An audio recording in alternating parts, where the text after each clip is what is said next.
Good evening and welcome back to the White House. For some of you, this is the first time. Welcome. I want to begin by acknowledging your outstanding chairs of this extraordinary organization, Jim Douglas of Vermont and Joe Manchin of West Virginia. Thank you so much for the great work that you guys do each and every day. I also want to let everybody know that this is not too stiff of an affair, because last year Ed Rendell led a conga line. We still have photographs of some of you that we may use at any point. But it's interesting to think about where we were last year. Last year we were in the midst of what was the worst economic crisis since the Great Depression. Each of you in your own respective states, I think, saw how brutal it was on so many families. Hundreds of thousands of people losing their jobs every month, home foreclosures, small businesses having to shut down, unable to make payroll, and people not sure about the future and unclear about whether or not we were going to be able to pull ourselves out. And I think that it is worth reminding ourselves of how urgent the situation was, and it's worth this organization taking some extraordinary credit for helping to right the ship. Working, I know, with my Vice President, Joe Biden, who's done outstanding work.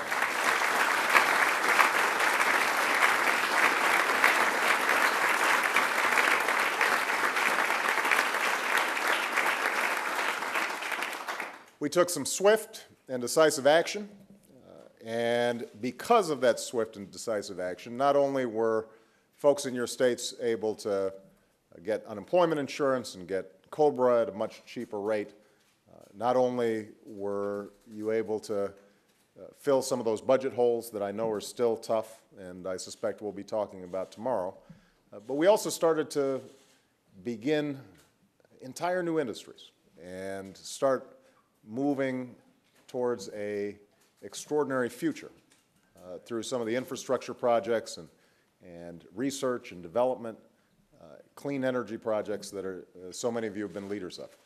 If you think about it, I was in Newton, Iowa, seeing a plant that had been closed, now reopened, building wind turbines. In Michigan, I was just talking to Governor Granholm about the fact that last year, we accounted for 2% of the advanced battery technology in the entire world, and by 2015, we are going to account for 40%. By the end of this year, we're going to account for 20% of that advanced battery technology. The truth is, the reason it worked is because of some very tough choices that many of you made, but the ability to work across state lines and party lines to try to get people focused not just on the past, but also on the future. And one of the things that I've always said about governors that Washington could learn from is that it's hard to be overly ideological as a governor, because the fact of the matter is the rubber hits the road with you. You guys can have all kinds of abstract thoughts, but when families come to you looking for help, when communities have been devastated, you're the ones they turn to. And so these arguments become a lot less abstract. And I think it's a reflection of that experience as chief executives in each of your state that makes you able to work together so effectively in this organization. So I want to congratulate you for having worked through a very difficult year. I want you to know that this White House wants to continue to partner with you, and not just in terms of us telling you what we think we can do to help, but more importantly, us listening and finding out from you the kinds of extraordinary ideas that all these states represent. You guys continue to be the laboratory for our democracy. And so we welcome your ideas, we welcome your input. The main thing tonight, though, is we expect you to have a good time. So with that, what I'd like to do is to offer a toast. I'd like to offer this toast not only to our constituents who put up with us and have gone through some extraordinarily difficult times, but I also want to offer a toast to our spouses and families who make extraordinary sacrifices. Some of them, oftentimes don't always. She's starting to clink already.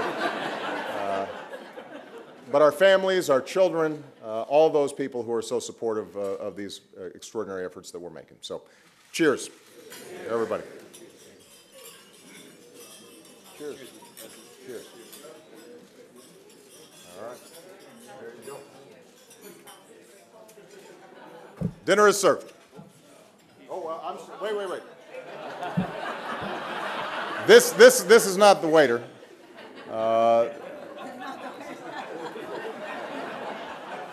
Although he can read the menu. Jim Douglas has been an extraordinary partner with this White House, always constructive, always thoughtful, and we are so pleased to have him here tonight, and so he's going to offer his own toast. Please. Thank you. Mr. President, I thought you might explain that I'm not the entertainment either, but I appreciate that.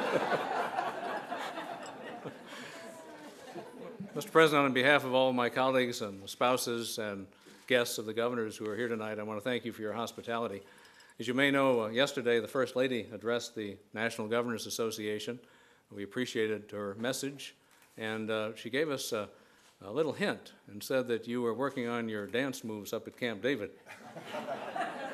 Now, I don't know if any of the governors have been preparing, but based on the photographic evidence to which you referred, I hope they have.